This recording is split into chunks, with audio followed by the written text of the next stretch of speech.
I should state I'm cooking for two here, not just myself. I'm not eating that much bacon in a wanna. be obscene. I'm not sitting around for 45 minutes waiting to start firing and then have a coffee and go. Shitting yourself from both ends on bad seafood and just torpedoing a race before it's even started.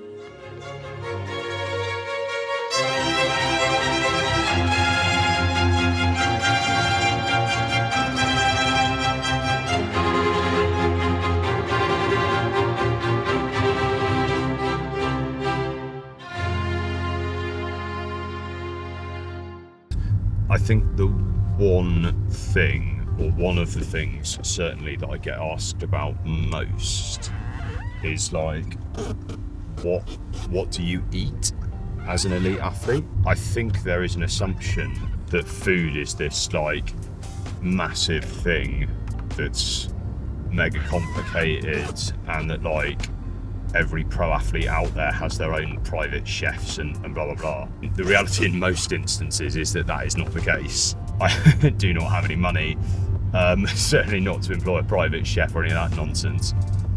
Is that I basically eat normal food and cook for myself, and it is a normal part of my routine in exactly the same manner that it is for anyone else. So today we are going to the shop. You get the perfect snapshot of what eating as an elite athlete actually looks like today, because I'm absolutely knackered. I got in at like 3 in the morning last night, having come back from a talk, and I have no food in the house at all at the minute, so I need to go out and buy stuff. We're travelling to like my local farm shop, which is called Orne Valley. So really nice, like proper butcher, proper fresh vegetables, all of it's grown like really locally to me. I think in a lot of instances quality of the produce is very much a primary concern, as opposed to necessarily getting like that perfect macronutrient balance.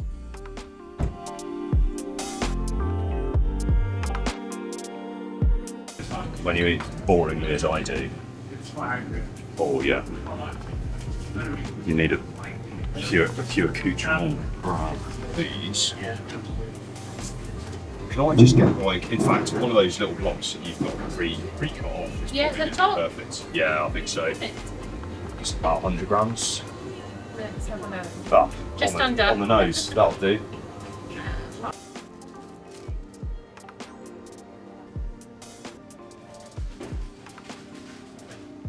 Can I get 6 rashers of greenback? Yeah, greenback. And anything else you take? Yeah, can I just get a chicken breast as well? Yeah, skin on or skin off? I get skin off. Skin off. Yeah. Yeah. Cheers, dude. Yeah. I think that's everything, mate. Lovely. I'll be back in that. Go on something. Yeah. Lovely. Thank you, mate. Thank Appreciate you. it. That's all right. Have a good day, guys. Thanks. Cheers to that little lot, please. Thank you very much. Taking you back, are you organised? Once. I think it might be a bridge too far to describe me as organised, but I have at least remembered my bag.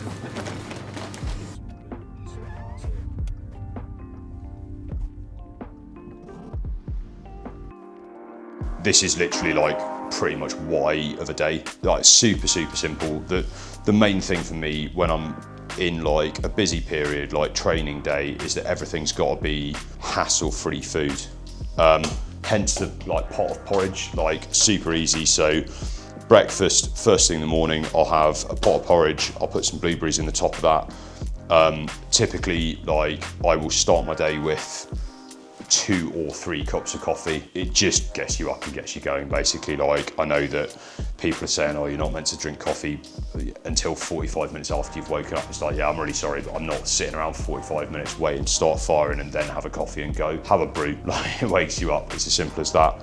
Of a normal day, I'll also drink like a pint of water with a hydration tablet in. But like super simple breakfast, like 2 minutes to do, bit of boiling water, easy. Bit of lunch here, like very demonstrative of what I would typically eat for lunch. Normally some combination of eggs, meat, carbohydrate. So got a bit of like spaghetti carbonara basically ready to go here. So very simply, eggs, bacon, onion, parmesan and spaghetti. This could quite happily turn into like bacon and eggs on toast, or just scrambled eggs on toast. It'll be something very, very simple. Eggs, really easy to cook, really quick to cook, really good source of protein and fat. Not a huge amount of like vitamin and mineral goodness in the grand scheme of things. This is a pretty like monochromatic dish. But one of the reasons why, like, I have my vitamin supplement in the morning just to make sure that I'm keeping all those levels topped up as well. But then also coming on to dinner, like, this is where I get sort of my variety and my green veg in and stuff like that during a day. I will typically make sure that I have a minimum of like 3 different vegetables with dinner. I also typically won't eat any carbohydrate at dinner. Not really for any purpose of like dieting or cutting weight or anything like that. I personally just don't really feel the need. Like, I don't like going to bed particularly like bloated or anything like that. 3 different vegetables, so all super healthy. Like, that variety of vegetables is going to give you that varied vitamin and mineral profile in there that's really good for you. As I say, just sort of topping up from the vitamin tablet, or I should say probably the vitamin tablet topping up from these, because I typically will eat basically exactly this kind of stuff like 4 or 5 days of the week at least when I'm at home. So I tend to use condiments of whatever type. This is like, what is this? Chipotle chili sauce. Like, that's going to be absolutely essence. I have no problem whatsoever. Like, people will be like, oh, 2 tablespoons of mayonnaise is like 100 calories. It's like, well, yeah, so what? Like, don't eat 100 calories worth of potatoes then and you're fine. Like, it's the same thing. So, you know, people will say that condiments are not necessarily particularly good for you. Like, I personally think that's basically complete bollocks. Like, it makes food taste like interesting and different. So yeah, fill your boots. If you are eating similar foods the whole time in order to maintain like good fueling habits and a generally pretty like healthy and rounded diet, which is exactly why I do eat all of this stuff pretty consistently. Like, you know, if you're eating this stuff on a regular basis, then for fuck's sake, like, make it taste nice. So yeah, that is what I eat of the day. This is the lot. Yeah, so let's go and cook some of it. Pro tip, always store your porridge in a champagne bucket. Spaghetti carbonara, super easy. I am making it my way. I do not care what anyone else says about their carbonara recipe because yeah, this is how I like it. If you'd rather put cream in it, then don't bother to tell me in the comments, just do that in your own time. To be honest, this is like quite a traditional recipe, so a big argument with my best mate when I was in the US about where spaghetti carbonara originated from, because I thought it originated in Italy, and apparently the first recorded recipe of it is actually from the US. Yeah, I mean, who knows, and frankly, who cares, but it's super tasty. This has been my like race night meal for years, and it is just like, it's really easy, it's really tasty, really good fuel, ticks all the boxes, and it's really quick to make. So it's just very low, generally very low effort, which I'm a big fan of. Like, seafood is always the classic one that like everyone avoids like the plague before you race, because it's just like the likelihood of you shitting yourself from both ends on bad seafood and just torpedoing a race before it's even started. It's just pretty unprofessional. If people are doing, I mean, not that people do that, because it is unprofessional, but like, you don't want to jeopardize a race before it's even started. I should state I'm cooking for 2 here, not just myself. I'm not eating that much bacon in a one. Be obscene. The thing that I love about this dish is it is basically everything that, like, as an endurance athlete, it is everything you want. Like, you're getting a boatload of protein, you're getting a boatload of healthy fat from these eggs and from the bacon as well, and then you're getting some decent, like, longish chain carbohydrate from the pasta too. You've got some cheese in there as well, which is obviously another decent source of fat. And then, honestly, couldn't tell you what onion contributes nutritionally. Probably not a huge amount, but you know, bit of extra carbohydrate regardless, and does enhance the flavour, so never a bad thing. Typically you would put a bit of garlic in here too, but I can't be bothered. And it is lunchtime, so I don't want my hands to fucking stink of it throughout the entire day. Right, that oil is nicely smoking away now, so stand by.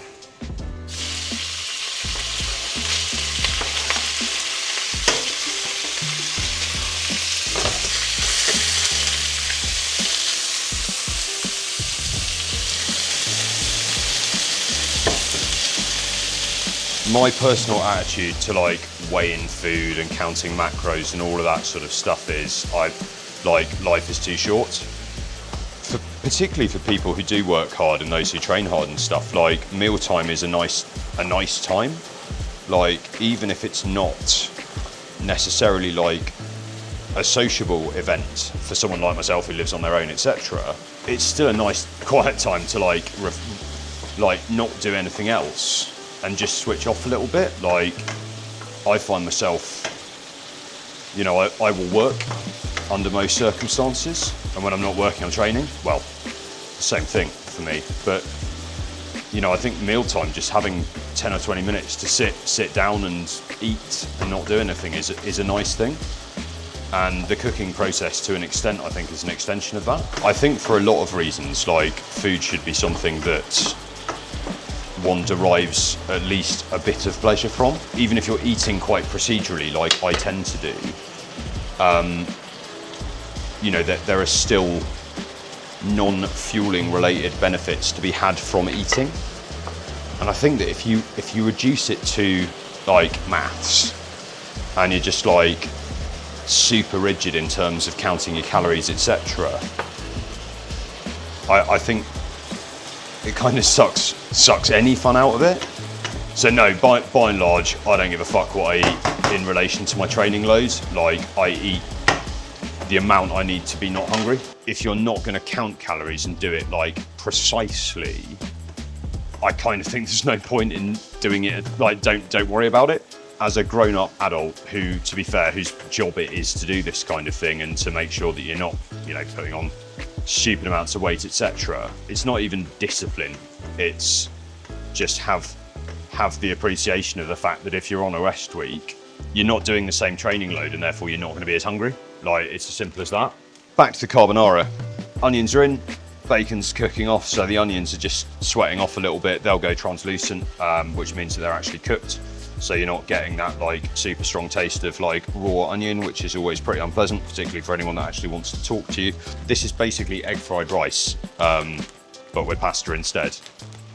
And the advantage to it is you can cook the pasta and just leave it to sit for a bit, and actually when it's dry, it will better absorb the egg that you are going to put it in a bit, making it tastier. Coming along really nicely now. This is basically ready.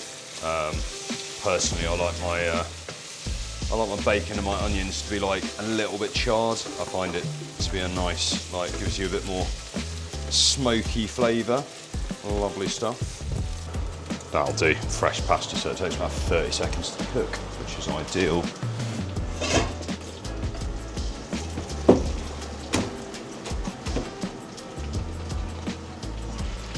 As with any of these like rustic dishes, there's like really no right or wrong way of cooking it. You just do what you want. So it's quite a nice, like, you know, this is an easy base to work from. But if you wanted to put, you know, 3 vegetables in here and have it as a balanced dinner, you absolutely could. I'm gonna let that pasta like sweat off for a minute just to dry it out slightly. Lay the table because I'm not an animal.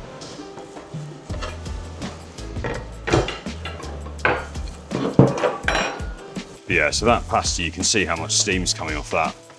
All we're looking at doing is just drying that out a little bit in exactly the same way that if you're making egg fried rice, you want to use like not fresh cooked rice. You want that to be nice and dry so it actually absorbs some of that egg.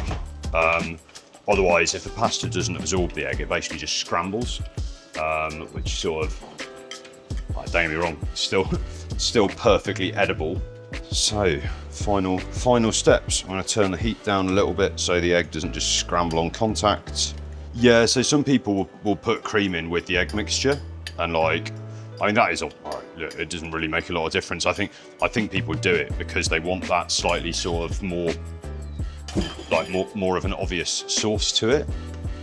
Whereas you can see here, this is just kind of like it's coating the pasta, the cheese is melting slightly, so again it creates that slightly like liquid effect. But that, I should have used pasta bowls. I've can let myself down there, haven't I? Oh well. It's not going to be sat on a plate for a long time, so who cares? Yeah, like that is two pretty man-sized portions right there. Oh, hang on a minute. Decorating. So I've got guests. A little bit of seasoning. Don't need a huge amount of salt due to bacon, but tell you what, you can tell I used to work in an Italian restaurant as a waiter.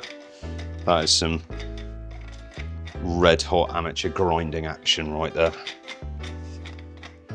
Right, dude, let's manger.